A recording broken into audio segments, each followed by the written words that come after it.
Hello everyone, GoodraFTW here, and welcome back to another Star Wars Galaxy of Heroes video. And today we have our next character from the new Star Wars movie, and that is going to be Enfys Nest. And she is the marauder that appears, I don't know what planet it is, but she shows up with her marauder gang in a few different places, but I've looked at her kit just briefly, just read through some stuff. It doesn't seem that she has any, like, prepared stuff. So I'm interested to see exactly what they did with her. So, but I guess we're going to find out. We're going to learn about her kit. Another marquee event. So, her basic is Cut Through, which deals damage, dispels defensive buffs, and can't be evaded. Okay. When we come back to it, we'll read it. Maybe. Okay. Deal physical damage to target enemy and expose them for 1 turn. If the target had any defensive buffs, dispel them. This attack can't be evaded. Defensive buffs include defense, health, protection, evasion, and tenacity up, as well as taunt, stealth, foresight, heal over time, and crit immunity. So, there you go, there you have it. So, we're just going to auto through this, just try to get through it quicker. It is a marquee event, so just like the rest of them, we will unlock her at 2 stars, and the event will give us just enough shards to bump her to 3, and if you want, you can buy a pack to get her to 4. But, I haven't really seen much about her. It doesn't seem like she's going to be broken or anything, but only time will tell, if I'm being honest. Judging by looking at the numbers here, it doesn't look like she has a lot of health, so that could be interesting. But we're gonna jump into the next tier.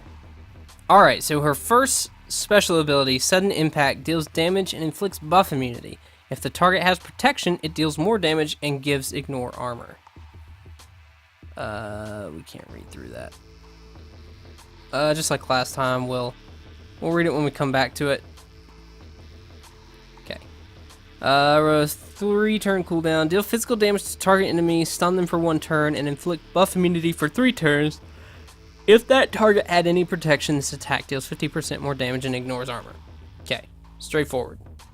So far, we haven't seen anything along the lines of any synergy with prepared, but then again,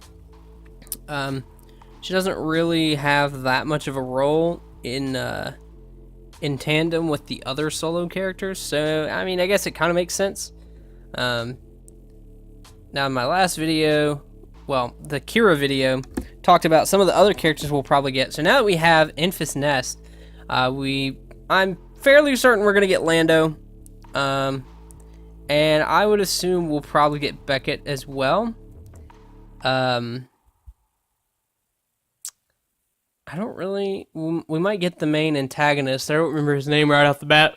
But we'll see. But we'll jump into the next tier here.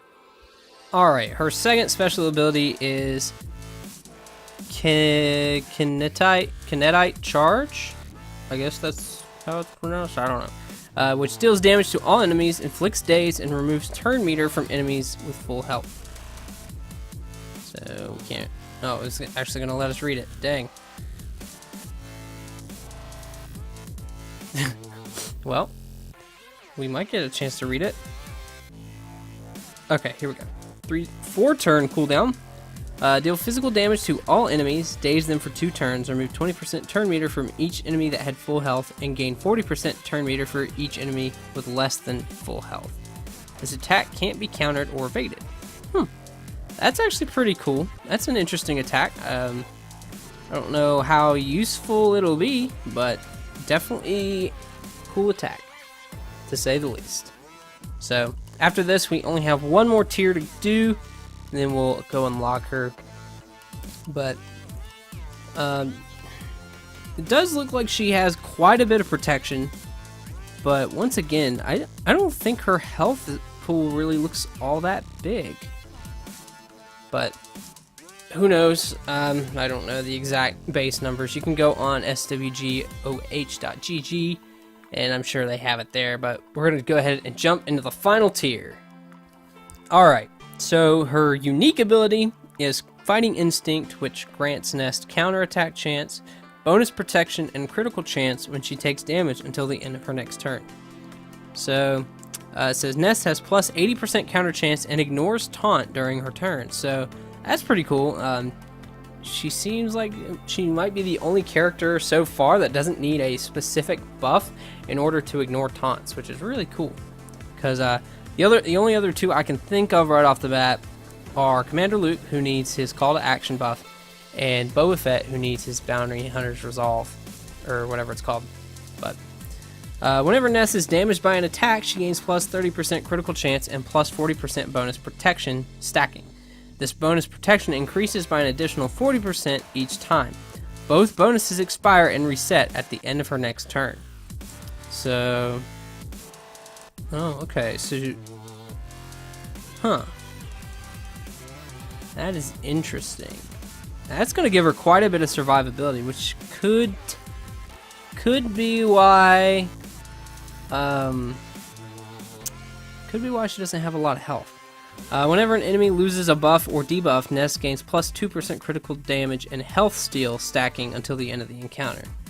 So this could be an interesting character to say the least. Because I mean, you kind of have to out damage. You have to. Well, can you dispel it? It doesn't look like you can dispel it. At least it's not given the buff. Huh. So that means you gotta put healing immunity on her, maybe. Because if you can't dispel it, then that means buff immunity wouldn't work. Unless it's different. I don't know, that's some things to test out.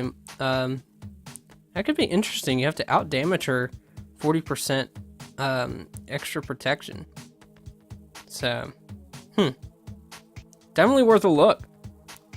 The only really synergy she has is with Scoundrels. That's her only other tag.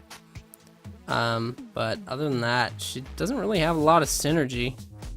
But we'll find out here probably in the next few months or so. I do think she looks cool. So, all right. So that's it. That's all the tiers we got. So obviously you have the practice tier and you have the bonus tier. So if you want to do those, practice tier gives you nothing, but the bonus tier will give you a few mods and an Omega mat if you need it. But we're gonna go ahead and unlock her. So here we go, Enfys Nest. This is a really interesting name. All right. 2 stars. A powerhouse attacker that stacks protection when attacked, and then dismantles enemy defenses with spells and turn meter manipulation. Scoundrel attacker. So, yeah, this is definitely one to look out for, I would think. On paper, I don't really know what she really suffers from not having more than just the Scoundrel tag, honestly. I think if she had any kind of other synergy with another faction, she'd probably be pretty decent depending on the faction, but without that extra synergy, I'm not sure. But unfortunately, I don't have the resources to test her thoroughly, but maybe some of you guys can. Let me know what you think of her. So let's see, we've gotten 4 new characters. So if they want to stop at 5, Lando's definitely the obvious one they're going to go for. So go ahead and subscribe so you don't miss whenever they drop the next character, because I like to try to unlock all these characters on screen for you guys just to kind of go through it and maybe talk about some things. But thanks so much for watching. Like I said, subscribe so you don't miss any more videos. Like the video if you enjoyed. But that's all I got for you guys. See you in the next episode. Peace out.